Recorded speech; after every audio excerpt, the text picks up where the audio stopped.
Welcome to the Voice of America in Creole.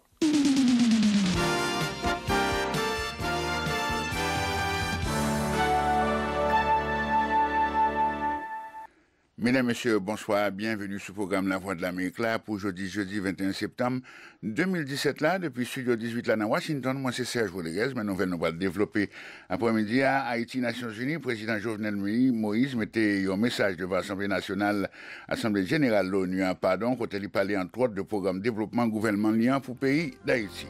Ici aux États-Unis, président Donald Trump décrété un état d'urgence pour Porto Rico, que le cyclone Maria a dévasté. La Maria a passé sous partie nord République dominicaine. Secouristes dans le pays Mexique continuent à faire fouille pour joindre survivants dans cas de tremblement de terre qui était frappé le pays à mardi passé, côté plus passé 230 personnes perdu la vie. Restez branchés.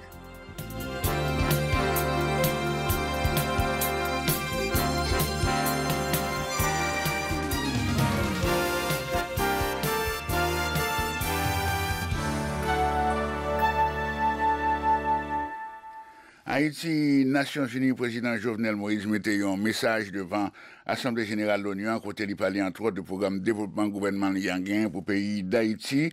Monsieur Moïse prend la parole jeudi devant la tribune Nations Unies, dans l'occasion de la 72e session ordinaire. Nous avons invité au côté un extrait d'intervention leader haïtien. En janvier 2018, quand Haïti assurera la présidence de la communauté caribéenne, nous comptons organiser une conférence régionale pour mettre en place une commission interétatique chargée de convenir d'une stratégie idoine en la matière. Il s'agira d'une suite logique de l'appel de la République d'Haïti lors du 5e sommet de la plateforme mondiale pour la réduction des risques de catastrophes tenu à Cancun en mai dernier, pour la création d'un fonds régional destiné à financer les programmes d'atténuation des effets des catastrophes naturelles dans la région. Ce fonds serait alimenté sur la base d'un pourcentage du produit intérieur brut des pays affectés et par les pays développés, émetteurs de gaz à effet de serre. Haïti profite de cette tribune pour lancer un appel aux pays membres de l'ONU affectés par le changement climatique à adhérer également à cette démarche. Monsieur le Président, l'année 2017 marque incontestablement une rupture avec la situation d'instabilité qui a si lourdement entravé le développement de la République d'Haïti. Depuis mon accession à la présidence, le 7 février, mon administration n'a ménagé aucun effort pour consolider la démocratie et l'état de droit en déployant des efforts pour la création des conditions propices au développement socio-économique et la stabilité politique et sociale. D'abord, le gouvernement haïtien, sans embâche, s'attaque à la corruption, la surfacturation dans les contrats publics, l'utilisation abusive des biens de l'État, les chèques d'employés fictifs facilités par de corrupteurs et des corrompus qui, par leur forfait abject, subtilisent le fruit de l'éducation aux enfants du peuple haïtien. La corruption sous toutes ses formes gangrène et atrophie l'économie. Elle a fragilisé profondément la fondation politique et elle a déstabilisé le tissu social du pays. La corruption est un crime contre le développement. Les milliards de dollars dépensés en Haïti au cours des dernières décennies aboutissent parfois à certains contrats qui déstabilisent l'économie nationale, et ce, au détriment du peuple haïtien. Il est donc temps que l'aide publique au développement et nos ressources internes servent l'intérêt de la nation haïtienne tout entière. La corruption prive le gouvernement haïtien de ressources suffisantes pour fournir les services de base à la population. La corruption, si elle n'est pas enrayée, continuera à alimenter l'instabilité politique et sociale en Haïti. Elle prive la grande majorité des Haïtiens d'une distribution adéquate d'énergie électrique, d'une éducation de qualité à tous ses fils et ses filles, de l'eau potable et d'opportunités économiques et sociales.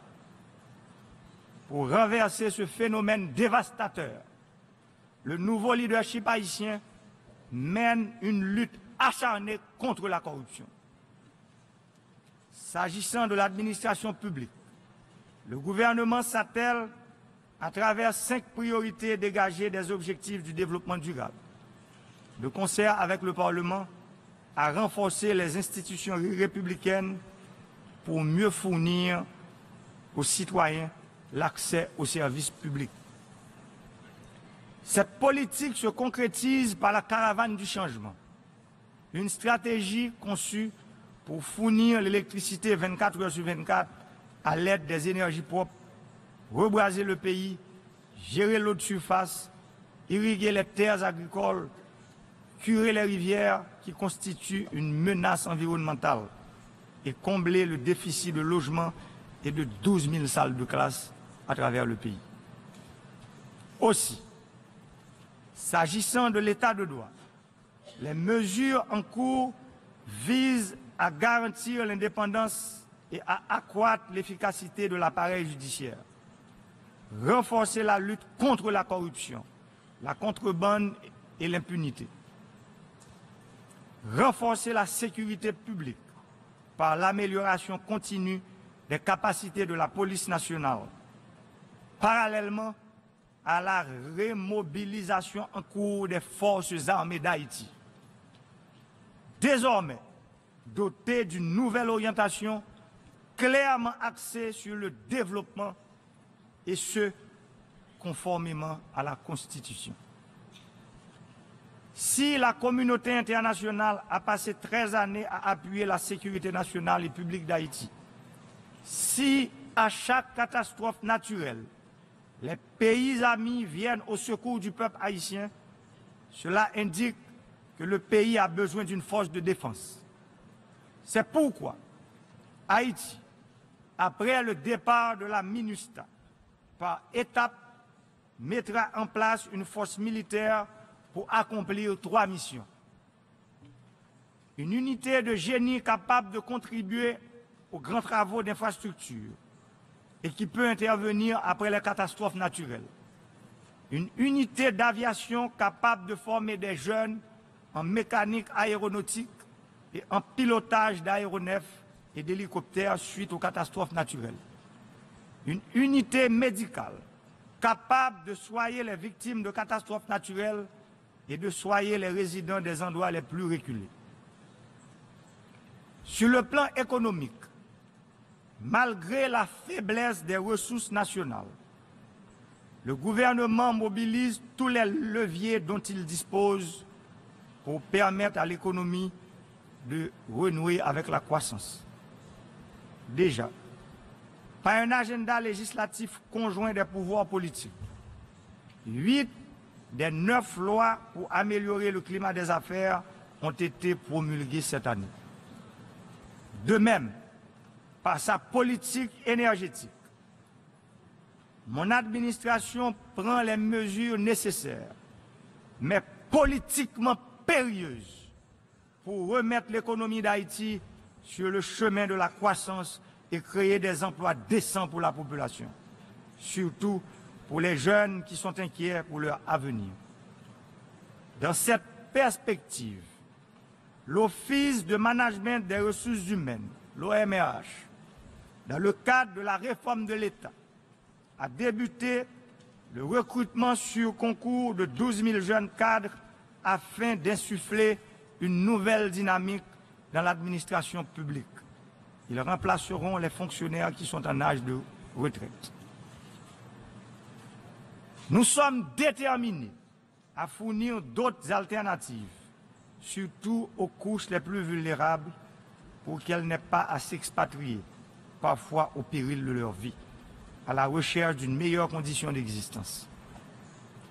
Il est inadmissible qu'Haïti soit un pays que les jeunes fuient en quête d'opportunités, tant la corruption et la destruction des institutions nationales ont élargi l'écart entre le citoyen et l'État.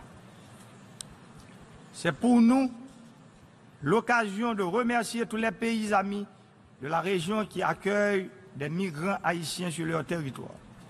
Aussi, continuons-nous de contribuer activement aux efforts engagés par la communauté internationale en vue de l'adoption en 2018 d'un pacte mondial pour des migrations sûres, ordonnées et régulières. Monsieur le Président, le gouvernement haïtien a entrepris des efforts pour la redynamisation du secteur agricole à travers la stratégie dite Caravane du changement. Tous les départements géographiques bénéficieront des actions des pouvoirs publics en vue de mettre en valeur leur potentialité de développement économique et social. Nous avons déjà démarré dans une partie de l'Artibonite, dans le sud, la Grand'Anse et l'Enni. Par cette stratégie, l'État, jadis moribond, entreprend en série des travaux longtemps négligés, mais qui sont indispensables. Nous entendons mener toutes les actions nécessaires pour stopper la dégradation accélérée de l'environnement et rendre Haïti plus résiliente au changement climatique, améliorer les infrastructures publiques essentielles, accroître la prestation des services de base à la population, stimuler le secteur privé et l'investissement direct étranger. Il s'agit surtout de créer les conditions propices à une croissance forte, soutenue, inclusive et créatrice d'emplois. Notre objectif, à terme, est de faire d'Haïti une destination d'investissement. Le peuple haïtien est conscient d'être le premier responsable de son développement, qu'il lui appartient d'organiser son pays souverainement. Toute notre action, sur le plan économique, se focalise sur une utilisation rationnelle de nos moyens. Nous sommes en train de faire le maximum avec le peu dont nous disposons. Monsieur le Président, tout en remerciant vivement l'ONU pour son engagement en Haïti, je m'en voudrais de ne pas rappeler deux situations fort regrettables qui ont résulté de sa présence dans le pays. D'une part, les actes odieux d'exploitation et de violence sexuelle commis par certains soldats de la paix ou d'autres membres du personnel. Et d'autre part, l'introduction de l'épidémie de choléra en Haïti. Ces conséquences fâcheuses de la démonstration de solidarité internationale impliquent, comme l'ONU l'a déjà reconnu, l'obligation morale d'adopter des mesures susceptibles de fournir les ressources nécessaires en vue de l'élimination du choléra en Haïti. L'amélioration du système de santé, notamment l'éradication du choléra, constitue l'une des priorités du gouvernement haïtien. Malgré les récents progrès enregistrés, la liste des victimes, autour de 10 000 de cette épidémie, continue malheureusement de s'allonger. Et les orphelins du choléra se comptent par dizaines de milliers. Le moment est donc venu pour l'ONU de donner tout son sens à ces nobles idéaux, fondamentalement basés sur le respect des droits humains, en prenant toutes ses responsabilités dans une situation qui a causé de graves préjudices au peuple haïtien. Il est grand temps que soient honorés les engagements pris par l'ONU en vertu de la nouvelle approche préconisée par le secrétaire général et que l'Assemblée générale a approuvé dans la lutte contre l'épidémie du choléra. Nous saluons également la décision de l'Assemblée générale de réaffecter une enveloppe de 40,5 millions de dollars provenant du budget 2015-2016 de la MINUSTAH à la lutte contre cette épidémie. Nous souhaitons que cet exemple soit suivi par d'autres partenaires internationaux. Nous voulons assurer une prestation adéquate de soins aux malades, l'indemnisation prévue des victimes et de leurs proches, ainsi que l'aménagement des systèmes d'adduction d'eau potable et d'assainissement en Haïti par la Direction nationale de l'eau potable et de l'assainissement, la DINEPA. Monsieur le Président, la République d'Haïti s'engage résolument dans la voie du progrès et du renforcement de l'état de droit. C'était un extrait d'un discours président Jovenel Moïse prononcé dans les Nations Unies jeudi.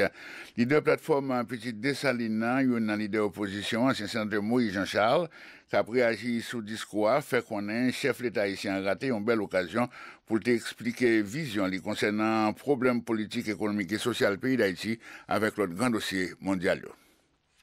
Il y a des points à aborder, mais Jovenel Moïse, par rapport à la mené par le pays, tant qu'il parlait des problèmes de réchauffement climatique là, c'est vous parler de ça. Mais politique par Jovenel Moïse, par rapport au budget moi président des nations, budget moi président d'un pays, devant le Parlement, devant le peuple haïtien, il pas qu'à résoudre le problème ça. Il va faire effort pour ça. Ensuite, il parlait de toutes des questions de corruption. Nous connaissons Jovenel Moïse déjà, par rapport au monde qui va côté, en même temps, tout action à poser. Là, on a un budget qui évalue à 53 milliards de gouttes, alors que dans votre intervention publique, dans les fonds noirs là, il y a 14% du budget là, à peu près 24 milliards de gouttes. Sont pour l'argent pour le président du Conseil, Jean Levré. Ensuite, par rapport à l'initiative de la PAM pour le changement, il parlait des progrès. Moi, je vois ça. Moi, je suis amateur qui a parlé, je suis amateur qui a dit paysan. Cependant, nous reconnaissons tout, qu'il y a des petits efforts qui doivent faire, ouais, ça semble à faire des petits efforts, pas ouais, sur bonne voie. En tout cas, son discours traditionnel, son discours que l'autre monde toujours fait déjà, c'est le même comportement ça yo. Là, j'ai une occasion ça yo pour poser vos problèmes pays yo, vos problèmes montant, mais yo plus apprécié ouais, pas mon menti, alors que l'on a qu'à faut ça c'est pas menti pour balle. Moi-même qui ça me pense aujourd'hui, je crois qu'il veut montrer les dialogue avec tout le monde. C'est ça que la semaine passée, elle a fait tentative, inviter pas politique, malheureusement, pas présent. Je crois que tout, il n'est pas dit s'il rentre en rébellion contre le peuple, parce que le peuple n'est pas d'accord avec le budget qu'il présente là, le peuple a pris l'envoi, on le fait battre, la diadelante. C'est pour le dire ça, voix d'Amérique.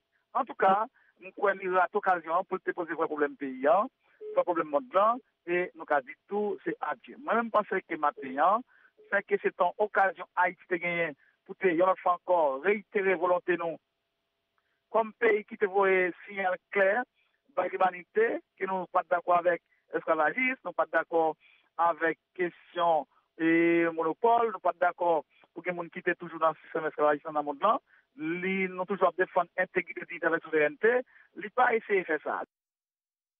Moïse Jean-Charles, c'est leader plateforme Petite Dessalines, c'est un ancien sénateur. Et qu'on y a invité à écouter un extrait, une interview au président Moïse Jean-Charles de Jacqueline Bélizé, envoyé spécial service créole là, dans New York. Mon budget, là où c'est une catégorie de monde qui commence à parler, vous comprenez ça veut dire. Vous comprenez que le budget c'est pour le peuple là.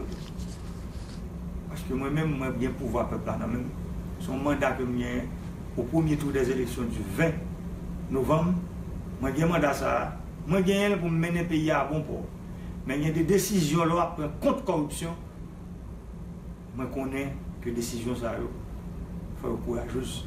Même j'ai des décisions, nous commençons un budget rectificatif. Nous, il y a des entités dans le pays. Par exemple, DINEPA. Qui dans le budget national là, la Direction nationale de l'eau potable et de l'assainissement, budget d'investissement, regardez, c'est zéro que le toujours pour DINEPA. Dans le budget rectificatif là, que nous prenons dans le mois de mai, nous mettons 502 millions de gouttes pour DINEPA. Dans le budget, ça, DINEPA, il n'y a pas bon quoi. Ça veut dire qui ça? Ça veut dire aujourd'hui, institution, nous voulons retirer à terre. Mais en fait, de qui ça, ont entité reproché budget? Donc, vous reprochez par exemple. Les grands mensonges du budget, bon, par exemple. Par exemple, vous faites tout de largesse au Parlement. Largesse au Parlement, pas de largesse qui fait au Parlement. Et au contraire. Non, par rapport à notre budget, au contraire, le Parlement gagne 3,5 milliards de gouttes dans le budget par là qu'il a pour construire édifice qui construit le Parlement. Mais est-ce que le sous-président Matéli a une construction édifice cour de cassation? Est-ce que dans le budget tu as un pile de comme ça? Cour de cassation qui construit, ça c'est l'argent dans le budget construit. Mais je dis, nous décidons de mettre comme dans le budget pour nous retirer l'institution en battante. Même j'en prends décision pour nous construire le palais national. Je vois l'argent dans le budget 2018-2019 là pour construire le palais national. Parce que mon pays, après le tremblement de terre là, c'est devoir comme président de la République pour me lever la terre. Moi, je prends décision, et décision je prends pour me construire le Parlement. Je suis le garant de la bonne marche des institutions. Je prends décision pour nous construire le Parlement année ça, pour commencer la construction. Je prends décision dans le même budget ça, pour nous construire en pile salle de classe dans le pays. Dans le niveau ministère de l'Éducation nationale. C'est pour tout le monde, le budget de l'Éducation nationale, l'augmentation. Président Jovenel Moïse a répondre à une question Jacques Limbelizer, qu'on a fait déplacer là par Marie-Lise Pierre.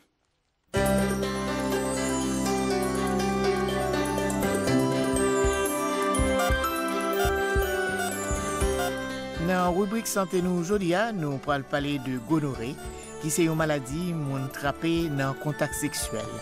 D'après l'Organisation mondiale de la santé, il y a 78 millions de personnes qui trappent gonorrhée à travers le monde chaque année. Plus passé 38 millions à vivre dans la région Pacifique occidentale, plus passé 11 millions à vivre dans la région Asie du Sud-Est, plus passé 11 millions 400 000 dans la région Afrique et presque même quantité dans la région Amérique. Invité nous aujourd'hui, c'est gynécologue Josué Romulus. L'a dit nous qui ça exactement qui gonorrhée. Docteur Romulus? Gonorrhée à cause de la honte, mon n'a pas parler de lui parce que il était et à 99% si capable de dire une maladie sexuellement transmissible. Donc le plus souvent maladie sexuellement transmissible, on a toujours peur d'en parler, Et ceci est tellement vrai que même le malade à une côté, sont à suspect c'est un gonorrhée à partir de l'examen clinique. De toujours conseiller les médecins à faire le traitement immédiatement, parce que si vous êtes malade là, rendez-vous, etc., pour ne pas retourner, vous courez le risque pour ne pas joindre la deuxième fois. Donc, depuis le moment où vous diagnostiquez que c'est un gonorrhée, quand de même que les examens de laboratoire sont en cours, on n'attend pas les examens. On débute le traitement le même jour, parce que il y a une maladie qui ont certaines hontes là-dedans, parce que il a attrapé surtout à partir de sexe, à partir de rapports sexuels. Docteur Romulus, est-ce que c'est seulement un rapport sexuel où on est capable d'attraper gonorrhée? Oui, à 99%, c'est une maladie sexuellement transmissible. Par contre, nous devons joindre nos fillettes, par exemple, qui ont bien gonorrhée, c'est ça, nous appelons la blénorragie de l'innocence. Blénorragie de l'innocence, c'est quand un parent, maman qui met la prochaine de fillette, si quelqu'un a un microbe là, et il doit contaminer, et ça peut arriver. Il définit essuyer avec une serviette, et puis, côté que essuyer par qui était malade, il doit aller essuyer tout le monde.